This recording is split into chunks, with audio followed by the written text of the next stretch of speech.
UFP, the United Federation of Podcasts.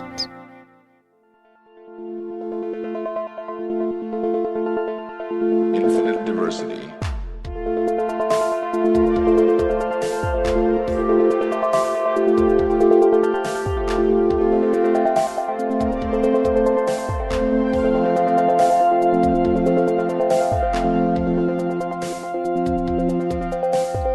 Live long and prosper, and welcome to Infinite Diversity, a Star Trek Universe podcast, here on the United Federation of Podcasts Network.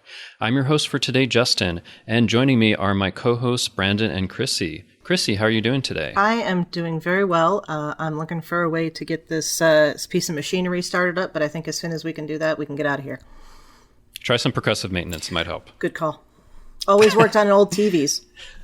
Yeah. Brandon, how are you doing today? You're going to have to chirp slower. I don't know if that sounds more like a cooing bird, but that's my Murph. That's good. Murph. I'm doing good. How are you guys doing?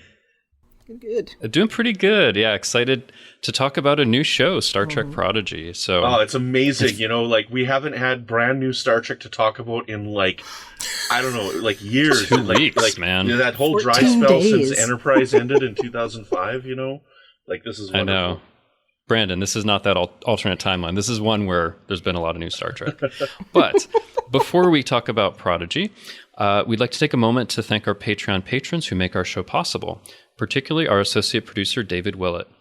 Listeners, you can add your name to his and mine as well on that list, and you can do that with your monthly subscription of just $10 at patreon.com/UFPEarth.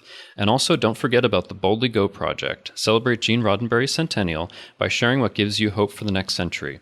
Go to boldlygo100.org or use the hashtag boldlygo100 to show it makes you optimistic about the future. All right, so today, since we have this new show Prodigy, we have not only Brandon and Chrissie and myself as we usually do, but we have two special guests. It's two of Brandon's daughters, Annika and Aubrey. So, Annika, thanks for joining us on the show. How are you? Good. Good, yeah, it's great to have you here. And Aubrey, how are you? I'm good too. Awesome. I'm so happy you're here, sweetie. Who you calling sweetie? Oh, I'm sorry. I love it, referencing stuff from the episode already. So yeah, it's great to have you guys on the show. This is a Star Trek show that is kind of made for your age group, so we thought it would be great to have you on the podcast. And we always start out by asking what our guests think about the show. So Aubrey, maybe you can start, just a little bit about what you think about what you saw from Prodigy. I really liked it, the beginning, just how everybody was working hard, and then he saw something in the distance, and then we immediately knew that's what we were going to find out in the show. And then later when they found the ship and they started it up, and when we heard Rock Talk's voice for the first time, that was pretty hilarious. Yeah. I think we all laughed at that. Mm-hmm. Yeah. Yeah.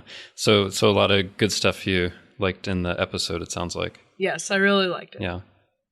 And you've been watching some Star Trek with your dad, right? Yeah, I have.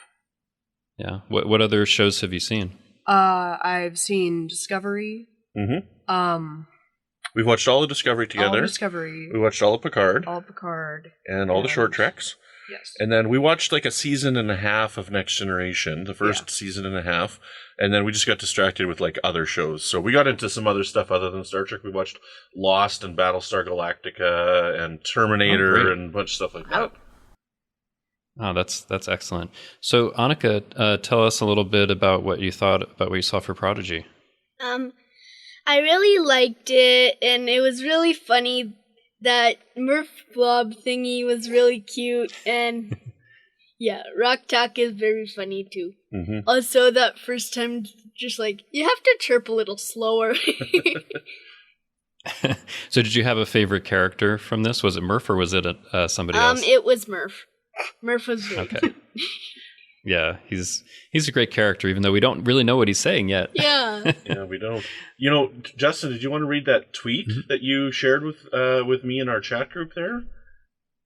Oh, about Murph? Yeah, definitely, because I think it's pretty intriguing. So listeners, I was just noticed this because Aaron J. Waltke, I think that's how you pronounce it, who's at Good Aaron on Twitter. He's been putting some great stuff about Prodigy. He's a writer and producer on the show. I can't find the exact tweet, but basically he was saying that Murph is one of the most obscure Star Trek references that have ever been created, something like that. So I don't know. We have seen a lot of Star Trek, but I can't think what it might be. But apparently it's maybe some species or some outgrowth of something we've seen before. I don't know. Yeah, I found the tweet here. It was shared in one of our groups here. So he says, for the record, no one has guessed what Murph is yet, and I'm delighted. It may be the most obscure Star Trek reference ever conceived. And like looking at this, I'm like, what could Murph be? I don't even know. Like, I've got no idea. I don't know. Yeah. I really don't know, but I guess we'll find out. But I think it's kind of fun. He's adorable. He's lovable, and he helped with a lot of things in the episode. So yeah, Annika and Aubrey, thanks for kind of your first impressions. We'll talk more about some other stuff on the show, but Brandon, what did you think, both for yourself and being able to watch this with your daughters? Well, I got to say that it was really a special treat to watch it with my kids. Esri, she's not joining us today. She didn't really want to do the podcast, and she didn't really want to watch the episode with us either. She was kind of putting up a stink a little bit, saying, I don't really want to watch it. I said, please watch just the first episode with us. Too cool for school. Too cool for school. But she did really enjoy it, and she really loved it. So it was really wonderful to share it with the kids. And then I even told my wife, I'm like, Marcy, this episode is fantastic. Like, this episode is really, really good. I think we should all watch it together as a family. And so we're now going to watch it every week as a whole family. So we watched it again yesterday.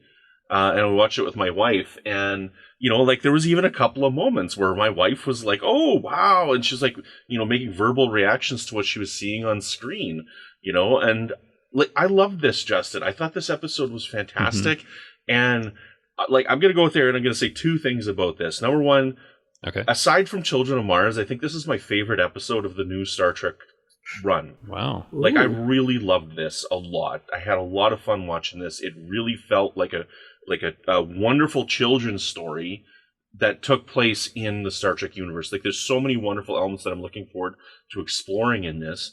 It's not pandering to the kids. Like, it's not dumbed down. Like, it's at a good level for children to understand.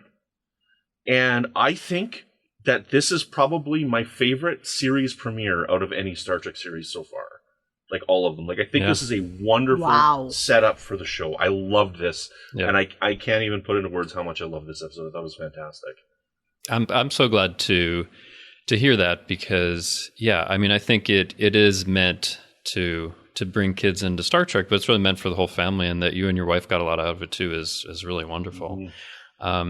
Chrissy, your first impressions? I really enjoyed it.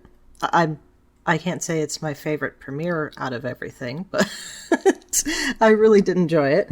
I liked the fact that the story is such that kids aren't going to have difficulty with it, but it's not such that adults watching it are going to be like, oh, no, can't deal with this. It's too syrupy or whatever. The visuals felt a lot like Rebels and Clone Wars. I know that was kind of what they were going for.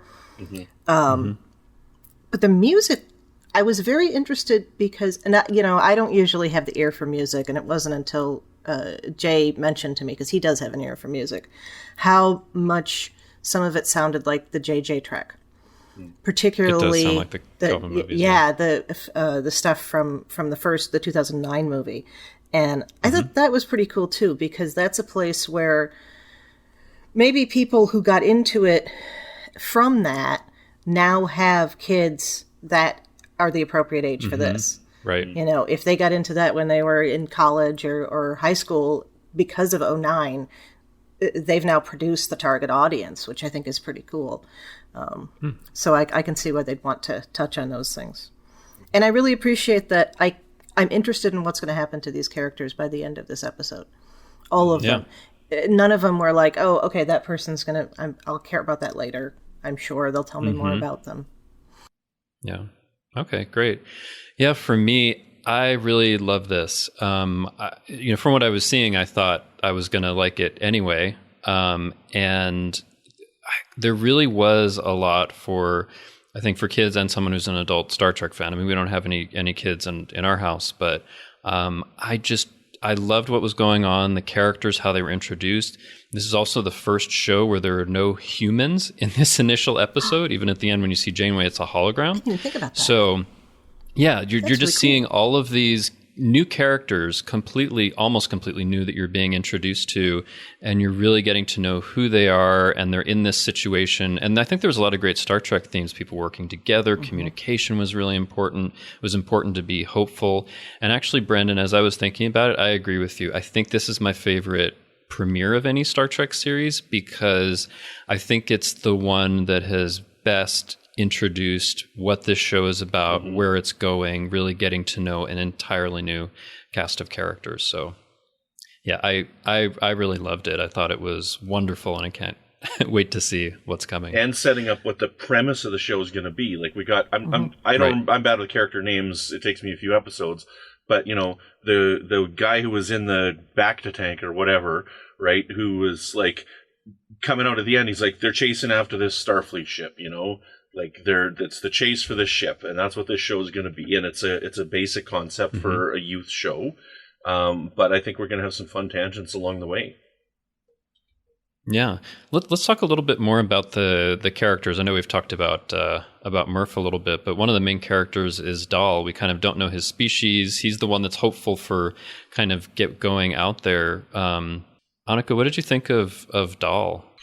He's really cool, and yeah, he's really cool. He's really smart, and yeah, he's just a good main character for the show.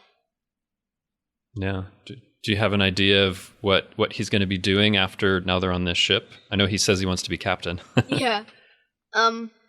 I think that he maybe I think he'll go to a planet. I don't know. I think he'll go to a different planet and explore and find new things, because he was a prisoner for so long, maybe. Mm-hmm. Yeah.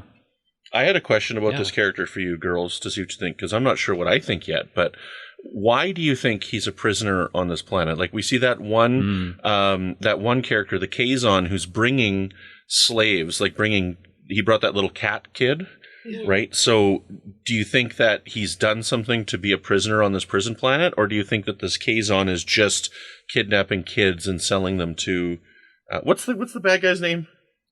The Diviner. The Diviner. So Walter Bishop's character.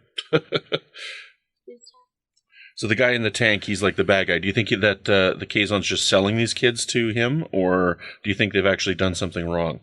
I think they're just selling them. Mm-hmm. So their planet doesn't get taken over. Like, they're selling people for sacrifices instead of their planet. They're selling people. Okay. I feel like he didn't do anything wrong, and he was just sold to them. But I feel like he could do something wrong, just like the aura we get from him in the show. He seems like a troublemaker, but not a troublemaker. I don't know. He seems like he would cause trouble, but he won't, because he knows that there will be consequences. Okay. He caused some good trouble in this. Right? I think so, yeah. But yeah, it's a good question, because I think at a certain point they say they're bringing people that are either criminals or kids that they need, and they're having them mine this stuff, and we don't know why, but it's apparently to get to this ship. But yeah, that's a mystery too. Why does he care about this ship? Like, I have some thoughts. He's probably looking to get like the holographic doctor or something out of the ship so he can get healed. Oh, that's a good thought. Because he is hooked up to something in the tank, right? Like, you see at the end, there are like tubes coming out of his back. And he does say that he and Gwyn are the last of their species, so maybe there's something to that. Oh, that would be interesting. So, what do you think that red stuff is? That, like, my first thought was dilithium. They call it chimerium. Yeah. Yeah. But, I mean, they could call it something different.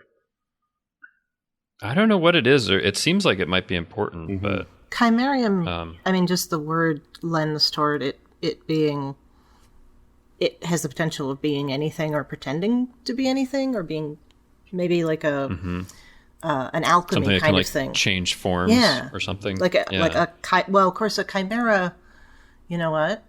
I just confused chimera and chameleon. Chimera is when you put things together that don't belong. Like a brontosaurus that has the head of a chimerosaurus and the body of an apatosaurus, or a jackalope. You know, the rabbit with the horns on its head. Okay. So maybe it's a combination of some things that you wouldn't expect. Yeah, there's definitely some mysterious stuff that we don't know yet.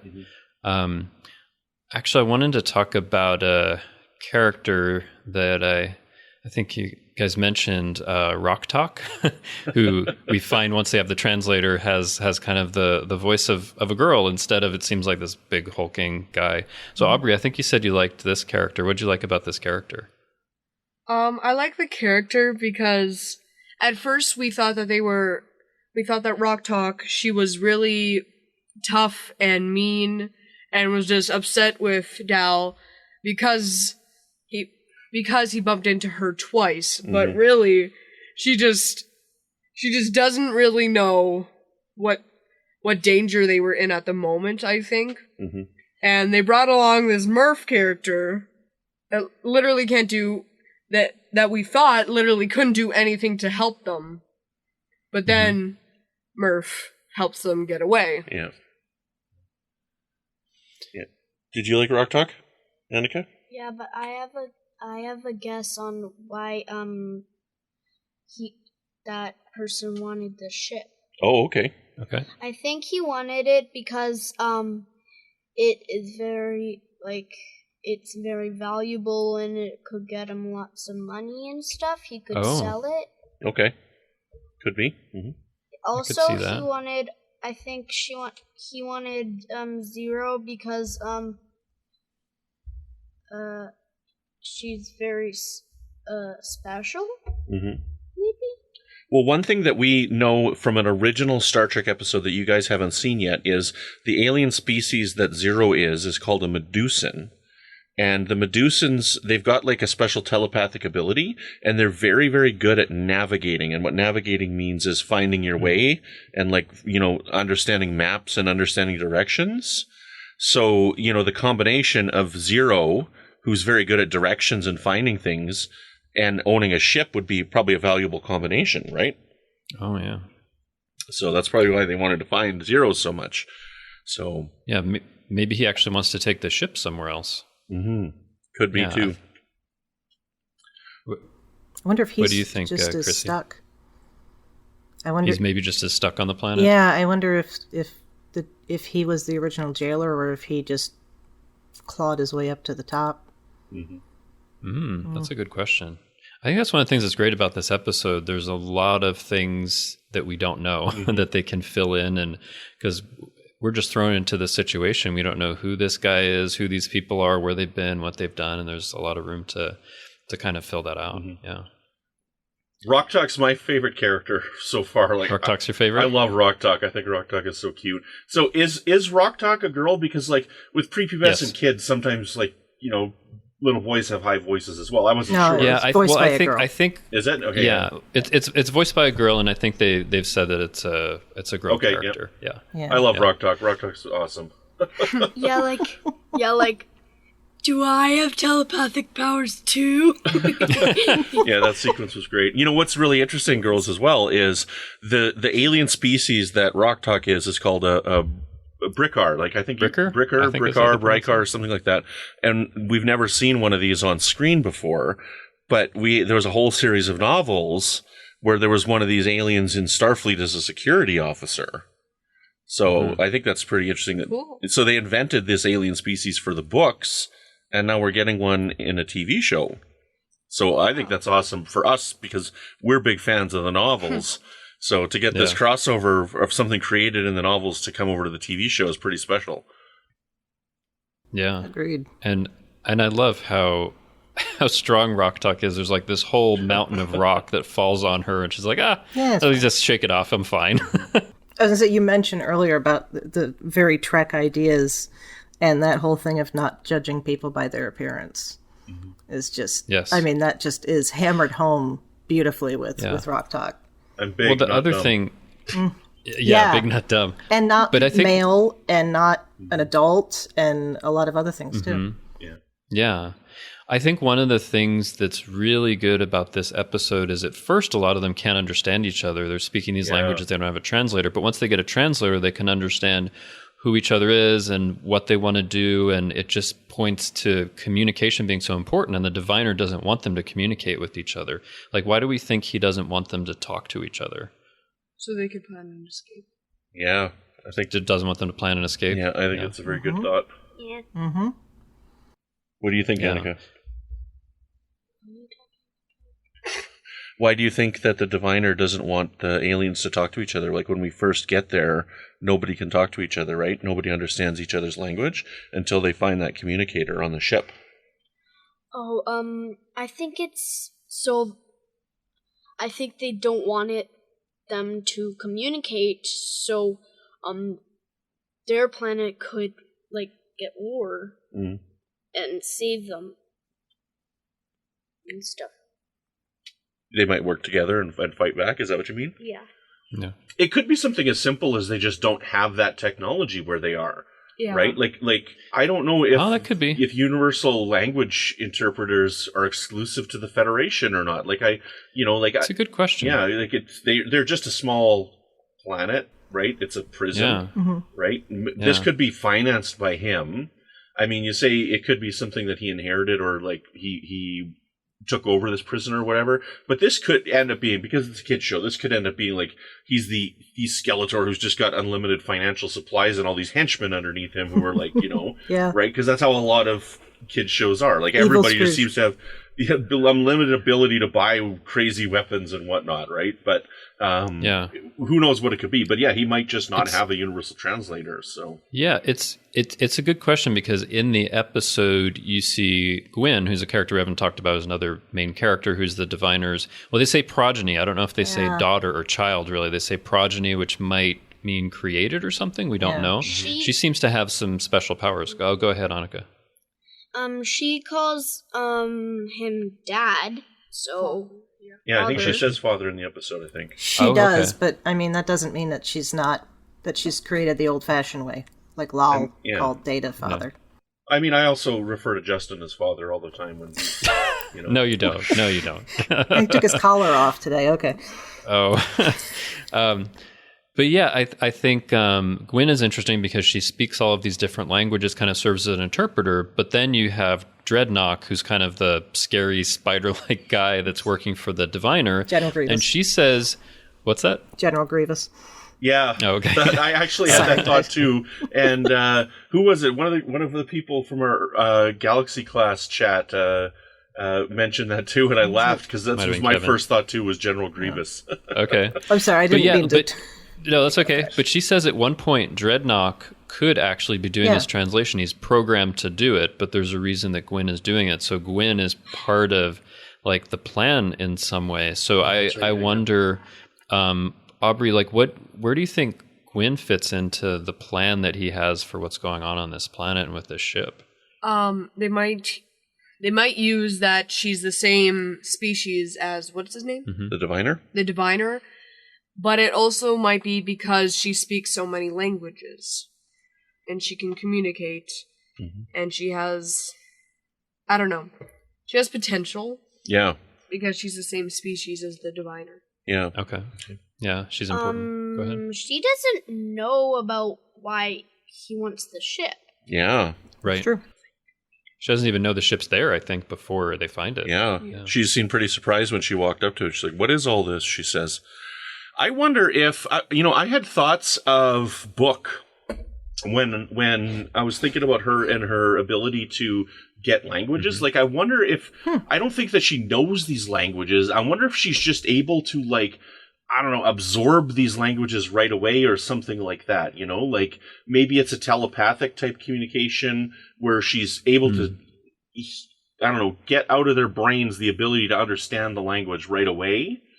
Because there's a lot of species out there. You can't know all the languages. So, I don't know, it just felt like there might be some type of empathic ability there. What do you think, Chrissy? That's possible. I hadn't thought of that. Although that kind of fits in with the guy being called the diviner. If his species, their species, has the capacity to divine things, for lack of a better term. So it's possible. And it seemed like when she goes in to talk to him, those lights on both of their faces. Yeah, they have like lines that glow on their face, and even I think in Gwen's hair there are like these lines. Yeah, so maybe there's a connection there. I don't know. I think that's just like an LED crown that she wears, right? Sure. But I think, Annika, you had something to say about that? I think it's cool that she has this, like, arm thing that can turn into that was interesting. things. Yeah, what is that? Yeah, it turned into a sword. That was pretty interesting. Yeah, that was Same cool. color as think we Odo, know. for whatever that's worth. I was just going to say, what if it's Odo? Probably not. Actually, Odo, yeah. But yeah, she definitely has some special abilities, because she has this thing that looks like it's kind of like an arm bracelet that goes across her arm, and then she can turn into a sword, flip it to the other side. She has some special abilities. I'm almost thinking like she's has been created and has something special about her. Maybe she's almost like a bit of a cyborg or something. I don't know if that's the case, but they can be programmed with languages and special abilities. What do you guys think about that? What if she has superpowers? It could be. I mean, she does have some powers that look pretty amazing to us. Like, we couldn't do this. I mean, you guys can't do that now, right? I don't think so. I know I can't. No. But yeah, she's a really interesting character, and now she's on this ship, and she's going to kind of see the stars. I wanted to talk about, one more character that we haven't talked about that we're introduced to is Jankum Pog. Before we go there, I just want to, one thing that go ahead. we were talking about there, Chrissy, we both made the joke about it being, Odo or look like Odo or whatever, but I actually just remember that season, I think it was in season 1 episode of DS9, when that guy came to Odo with that necklace that turned into a key. Like, is that the Begotten? The Begotten, I think is the episode. And like that was like a distant cousin, like that type of material. Like, I mean, if they're putting in Star Trek Easter eggs, maybe it might end up that's kind of something along those lines. Something related to that, that would be really interesting. You just prompted me to think about the Catums in the books, too. The what? In Destiny. The Catums, or Catiums. Okay.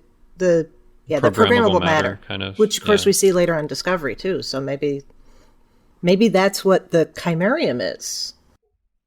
Maybe. It feels like we'll find out what that is, yeah. So, let's talk about one more character I don't think we've talked about, which is Jankum Pog, the Tellarite. He likes to argue. He's an engineer that likes to fix things. I don't want to talk about this character right now. You're going to, whether you like it or not. We've talked about enough characters so far. Whatever. We'll argue about it later. But he's a Tellarite, which is kind of like a pig-like species.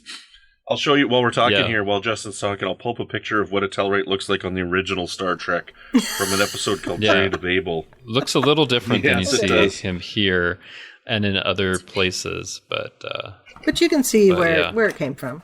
The idea. So this is a Tellarite in the original Star Trek. Oh gosh. It looks very different, right? And they've had if you've seen Discovery, there's Tellarites there as well. Yeah, I'll bring up one of those as well here. So the engineer character. So this is the Tellarite in Star Trek Discovery, and then this is a Tellarite in Star Trek Enterprise, which those are my favorite. I love those ones.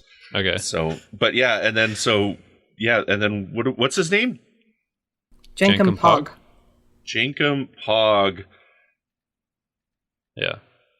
Just going to show what he looks like. Yeah. So before we go further, because the girls are not otherwise familiar with Tellarites, so I want to ask them something once they've seen. Yep. So those are all different types of Tellarites right there. Okay, you had a question? Look on your face like, what? So I'm curious because you guys haven't seen Tellarites before necessarily. You don't know about them. Well, in Discovery, I think Aubrey at has, least yeah. Aubrey's seen Discovery. Okay, but Yeah. the Tellarite philosophy of life was not dealt with on Discovery.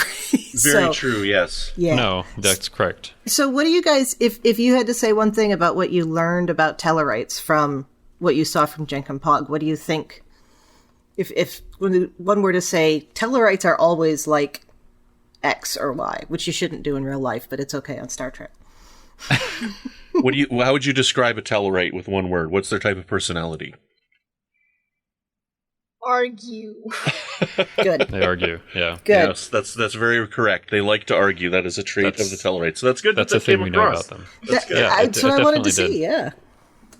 Yeah. Cool. Good. But let's talk about it more. So, so Annika, did you like Jenkin Pog? Argue. He argues I mean, do a you lot. like that he argues? Is like Yeah, if you saw he's him, funny, would he like- be your friend? Like, if you want to get out, get out. Yeah. Could you be Aubrey, what'd friends you with think of somebody it? that always wanted to argue with you? No. No. No. Okay. But it's okay to see him on screen. But Aubrey, what did you think of this Tellarite Jenkin Pog? It took me a while to realize that he's the one who he stole the ship from. Like, when we were re-watching it with my mom, that's when I realized that Jenkin Pog was actually who he stole the ship from. I don't know. Doll steals that ship when he at the first beginning. tries to Yeah. escape? Yeah. I don't know why I didn't realize that before. I just didn't Okay. see him long enough. Yeah, because he's already working on some stuff. Yep. Yeah, it's interesting to see because I think he's pretty. I mean, they're all kids, so they're all pretty young, but he seems to know a lot. Like, how do you think he knows so much about how to fix things? I think he's just an engineer. That's his job. Yeah. Okay, I think he's just learned a lot. I think he just wanted to be an engineer when he grew up. Others mine, he fixed things. Okay, yeah. I wonder though how long that they've been here. Like, it seems like they've been here for a while, years maybe. Does that seem right? Yeah, I get the Yeah. impression they've been there for a while, for sure. Particularly Dahl, because it seems like if he remembered anything about his time before he was there, he would know about himself, you know? Right. Exactly. So let's talk about something else which is important in this show, which is the ship, the Protostar. So this is a ship that's really impressive to these kids. They'd never seen a Starfleet ship before. I mean, I think you guys have seen Star Trek, so you've seen some other ships. Like, Aubrey, what did you think of this ship? Do you like it? Like, what do you think that it's about? Like, what is going on with this ship? Do you have an idea? We don't know how it got there, and they didn't know at first how they were going to get it out. We don't know how long it's been there, but it looks like it's in pretty good shape. Mm-hmm. So it couldn't get in there. Like, I feel like someone put it in there because it couldn't like fall through the ground like they did because it's in good shape and it's standing straight up, and it isn't dusty. They clicked it and everything worked just fine. Yes, they had to get it going, but that's because they didn't really know how it worked. So I'm pretty sure it was put in there pretty recently. Okay, that's a good point. Annika, you were raising your hand. What do you think about the ship? I think it's cool, and I think it's still working and not dusty and stuff because it's not real life. Like, it's not real life. Mm-hmm. Well, it But doesn't have... Go ahead. Yeah, it does. It doesn't have to seem like it. But Annika, if you were just walking along and you came up on a ship like this, just somewhere, would you want to go on it? Would you like to be on a ship like this? Nope. No. Is it kind of scary to think about because it's big or unknown? Or yeah. Nope. Okay. Wait, That's all right. Brandon, what did you think about the ship? I thought it was really cool looking. I wonder when this takes place. Like, we don't have an era for this, do we? We do actually have a date. Yeah. The showrunner said it's 2383, which is about 5 years after Voyager gets Really? back. Yes. Okay. I figured it would have been much farther into the future. Like, to have a hologram Janeway on there, you know, I don't know. I'm just surprised that it's only... It seems like it's a prototype, and if I were to guess, it's probably a prototype that's relatively recent from after Voyager got back. But what if it went back in time? Ooh, that would be interesting. What if the ship itself went back in time and was put there? That would explain why it isn't dusty. It could be. And why it isn't broken. Yeah. That Yeah. planet or asteroid or whatever of the Chimerium could have developed around it if it Maybe it went back formed in around time. it, yeah. Yeah. Oh, that's a really interesting question. Yeah, there's a lot of possibilities. I really like this ship. I think it looks really cool. I have said before that I think space travel can be really dangerous. I think I'd be with you, Annika. I don't know if I'd want to be on this ship because dangerous things happen to ships. But yeah, I think it looks really great. And I really look forward to seeing more. I think it's a great design. But like, what do you think about this ship, Chrissie? Looks like a cool ship. I mean, yeah. Go ahead. Yeah, would you go aboard it?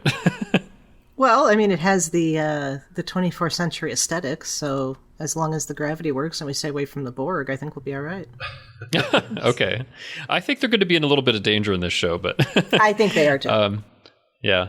But also on the ship, one of the things we see is this holographic Captain Janeway. Now, if I heard right, Annika and Aubrey, you haven't seen Voyager, or have you seen any of Star Trek Voyager? Aubrey's seen the first episode of Voyager. A few years ago, we did an episode of Melodic Treks where we listened to the music of Caretaker and created a story idea for what we heard. And then we watched the episode, and then we talked about it after. That's right. I really enjoyed that.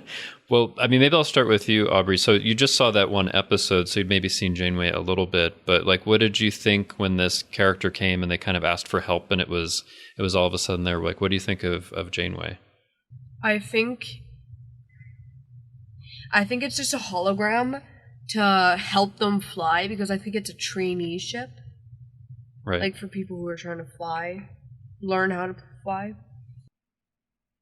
Students, maybe? Yeah. Students learning how to fly. And they really need the help because they don't know where to go and what to do. Mm-hmm. They do. It's kind of a miracle they got off the planet at all with what they know.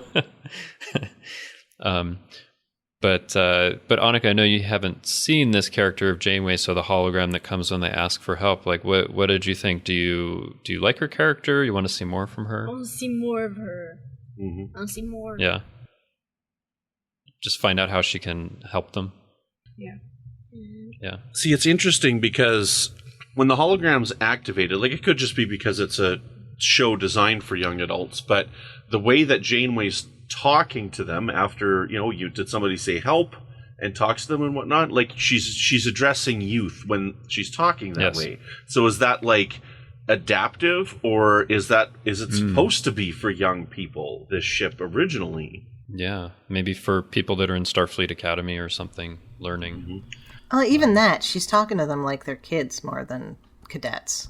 Right. Yeah, maybe it does adapt and know that they're kids. Yeah. See, the interesting thing about this is this Janeway character, this hologram, so she's voiced by the original person who played Captain Janeway on the TV show Star Trek Voyager, and she was an important character because she was the first regular woman captain that we got on a TV show. So she was a very important role model for a lot of young girls and young women watching Star Trek Voyager. And so this is pretty exciting that we get her character back, because a lot of people, were exposed to Star Trek through Star Trek Voyager. So it's important for them to see this character come back. Are you expecting there to be a hologram of some sort? We knew because, we're following all these people on Twitter and stuff, right? So I was waiting for this character to come up. And we had talked once before, and I had said, I think that we're just going to see Janeway for a little bit each episode. I don't think she's going to be like a major main character interacting with him all the time. And we still don't know that from this episode. right? But Right. I think that's going to be likely the case, that we're not going to see a lot of her each episode. She's just going to pop up maybe once an episode or something like that. Yeah, it could be, but I think it is exciting. So maybe someday you guys will have a chance to watch some Voyager. I think it's a really good show, and Janeway's a really good character. So hopefully from this you'll be interested in seeing more of what she does. Mm-hmm. Yeah.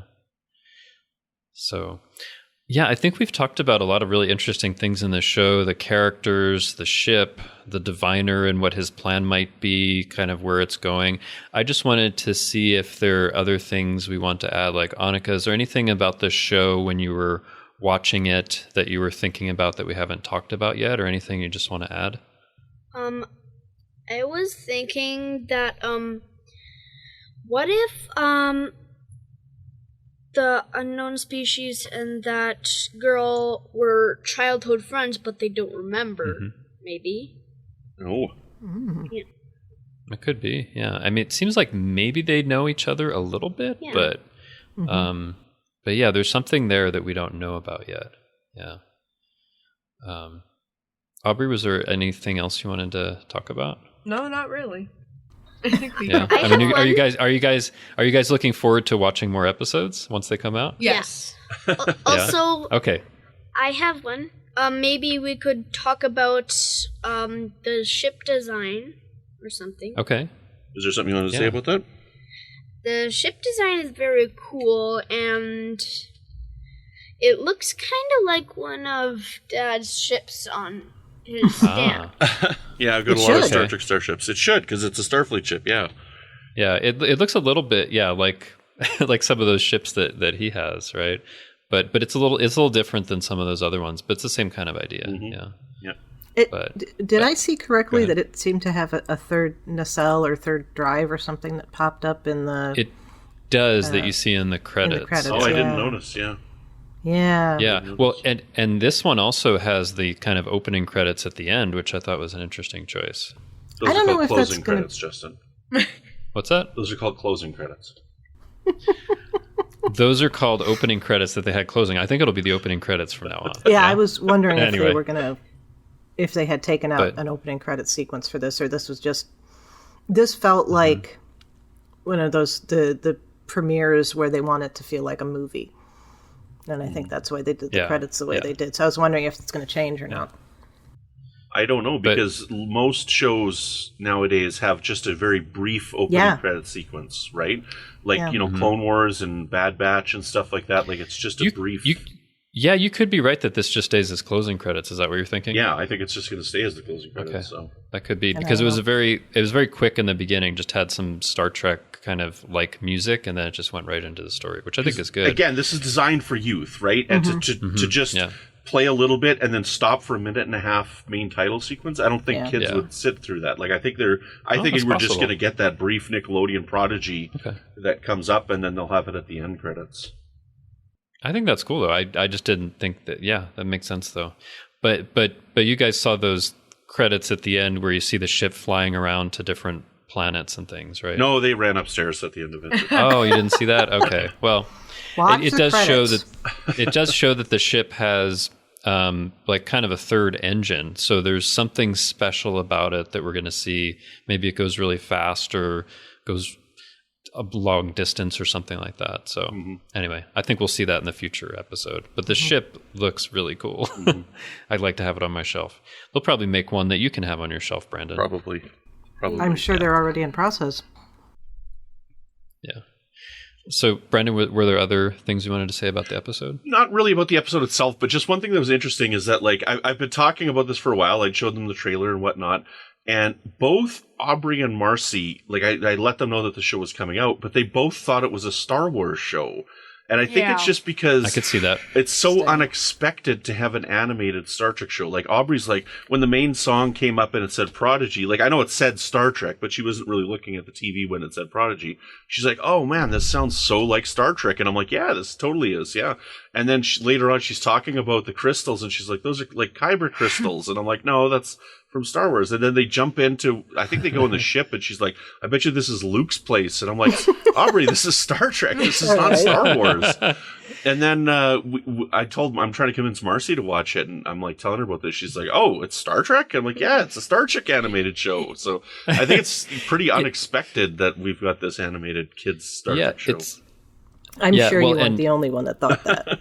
I am 100%. Well, and even for me, who has seen some Star Wars, some of the movies, but not any of the shows or anything, I could definitely tell from the feel, like this is the feel that probably an animated Star Wars show would have, with some of what it looks like and how it goes. So I think that's really interesting, but I mean, that could make it more appealing to a bigger audience, right? Yeah, if it's like something you're familiar with. But yeah, that's pretty interesting. Chrissy, I'm just curious if you wanted to talk about anything else, or I'll do a brief couple sentences. Chrissy's History Corner. Ooh. Okay. The idea of keeping enslaved or imprisoned people from talking to each other so that they don't conduct a rebellion is something that was very much practiced in the Americas. They would pick up people from different parts of Africa and make sure that people couldn't talk to each other. So, I mean, not to mention the Bible itself, right, with the Tower of Babel, right? So, yes, the breaking of all the languages. Yeah. Yes. Okay. Yeah. I actually had something I was thinking about. I know this is thinking like way, way, way ahead, but it feels like in this first season that the diviner is going to try to find this ship. They may have a fight with him, or there might be some resolution. I actually thought it would be pretty interesting if somehow this is the first season is about that, and the second season they actually go to Starfleet Academy. Like it's a backdoor show to a Starfleet Academy show. I don't know what you guys think about that, but it was just something that popped into my head. That would be cool. I'd go for that. Yeah. Yeah. Sorry, what'd you say, Brendan? That'd be funny. It'd be funny? Yeah, I think it'd be interesting to see, but because they've been talking about Starfleet Academy show for how long? since and then it's just suddenly the second that was season. the original idea for Star Trek 6, right? Was an Academy movie. So. And maybe the second season of this show is that. But, And the funny thing is that the whole let's have a Starfleet Academy movie or show was always about revisiting people that we already knew. Yeah. Of course, this one won't. Okay, great. Yeah, so I think it's been a really great discussion. Aubrey and Annika, we're just so happy that you've been here talking about Prodigy, and hopefully we can keep talking with you guys about that. I don't know if there's anything else you want to add just at the end. No, you want to tell them about your YouTube channel? Yeah, promote always, your YouTube yes. channel. It's called The Dragon Tamer. I don't know why I called it that. I just did. Cool name. I don't know if any of you have heard of the app, but I do Gotcha Club videos. Okay. Okay. Do you want to talk about that? I don't know what that is. I don't either. It's an app where you can create your own characters without drawing them, and then take screenshots, and you can move them and create different hairstyles, clothes, colors. That's great. Almost at 1,000 subscribers. Wow, I'm impressed. Wow, indeed. Yeah, I know. That's great. She had one little video, just a quick clip here. How many views you got on the thing now? 169,000. Wow. 1,000? Oh, Yeah. 169,000. That's Way more That's than amazing. I've got on my shows. I'm jealous here. We got to, I mean, there's a lot fewer people that listen to this podcast. Maybe we should be on your YouTube channel. yeah. I was about to say, you got to plug us on your show. Wow, that's amazing. I'm really impressed with your YouTube And channel. I'm getting one for Christmas. Yeah, we're going to work on one of the Christmas holidays. We're going to try and get Annika set up with one too. So Wow, she's Nice. interested in that. that's wonderful. Yeah, thank you again, Annika and Aubrey, for being here. It's just so great to have you here talking about the show. And, this show is meant for you guys. So it's great to talk with you about it and see what you think about it. I'm glad you like it, and, we'll keep watching it. Yeah, So- we're really not supposed to be watching it. It's really meant for you guys. Like, it's for you guys. Well, anyone can watch it, but Oh, okay. Okay. anyone can watch it, but they're making sure that you guys like it too. So, Brandon, where can people find you when you're not making noises like Murph? Can you make a Murph noise for me? That's one of the things he does. I think he burps too. Yes. You can find me here on the network with a show called Franchise Fatigue, which is all about movies, remakes, and sequels. And then I also have my show, which is called Good Evening, an Alfred Hitchcock podcast, which is all about Hitchcock's films in chronological order. And this Friday, we've got our episode on Vertigo. So if you've been waiting to dive in, that's the one to dive in on. Vertigo is quite the movie. So nice. Mm-hmm. Excellent. So, Chrissy, where can people find you when you're not rescuing cute, sentient kittens? I hope I'm probably not going to see more of that character, but that was really think cool. we might. I think we might. That's one thing we didn't talk about. We didn't talk about the location, the little cat. Well, we talked a little bit about the little cat character, but I think that is a great character I hope we see more of. Yeah. But when you're not doing that, of course, and taking care of your own cats. Yes, that too. Right. Well, in addition to here on Infinite Diversity, you can find me on History with the Szilagys here on the UFP network. And that's a short history podcast I do with my partner, Jason, twice a week. It's usually under 10 minutes, so it's really easy to add into your queue. I'm also happy to chat about our shows in the Federation Council Chambers on Facebook, and I'm on Twitter at The Goddess Livia, that's TheGoddessLivia, where I tweet about Star Trek history and leftist politics. All right. And you can find me on Twitter. I'm at TrekFan4747, where I tweet about nothing but Star Trek. I don't know if I can tweet in a Murph voice, but I'll just do it again. I don't know if that's even close, but what if Murph yes. is like the blob monster from Aquiel? I hope not. But not monsters. Annika and Aubrey, this is not a good episode of Star Trek that Brandon is talking about. No, it's not. It's pretty bad. It's not good. But we have had a lot of blob-like characters in Star Trek and things that change shape, so it could be a lot of stuff. Anyway, besides finding me on Twitter, you can find me on Facebook in the Federation Council Chambers. That is our Facebook group where you can talk about these episodes, and hope you'll join us there. So, Brandon, tell us about the other shows on the network. You can find wonderful shows such as All Good Things, where Amy Nelson, Ken Tripp, and Patrick Devlin discuss all things Star Trek. Rhea Papageorgiou, Kevin Scharf, Amy Nelson, and Joe Keegan discuss all TNG all the time on Galaxy Class. I think it was Joe that said yes. Grievous. It was. It was him? Okay. It was Joe. And by the way, I nodded my head, but I don't know the reference. Sorry. Justin, that's I'll send a picture in the chat. I know. Grievous is I know awesome. what's wrong with me. Too much Star Trek. Okay. Go ahead. Who wouldn't want to be a kid again? Join Chris Teruzio, Patrick Devlin, and Casey Pettitt as they talk all things under the Disney umbrella with Mickey's Marvels. And take a stroll through Star City, discovering all things that make Arrow Arrow, with Lance Laster and Cavante Chillis on Always Hold On to Arrow. And last but not least, we have Ken Tripp and Zach Moore hosting a lighthearted and fun look at the cultural phenomenon of Bigfoot and multimedia with their show called Sasquatch. Okay, so thank you very much for tuning into Infinite Diversity. Thank you to our... What? Did I miss something? Excited about the Bigfoot show. Oh, okay. It's a fun show.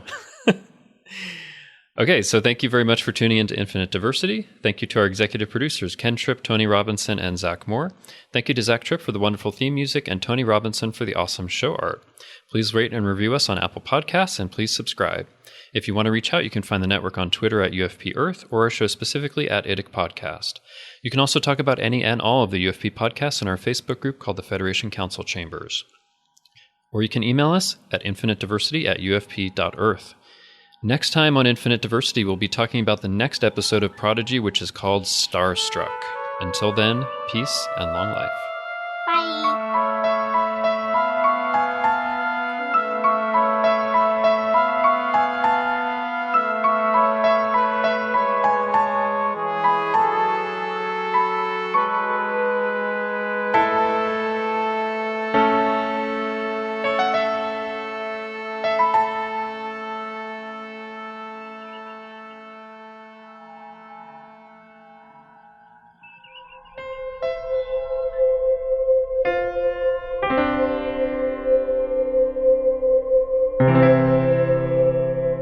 This has been a production of MTMR Media Works.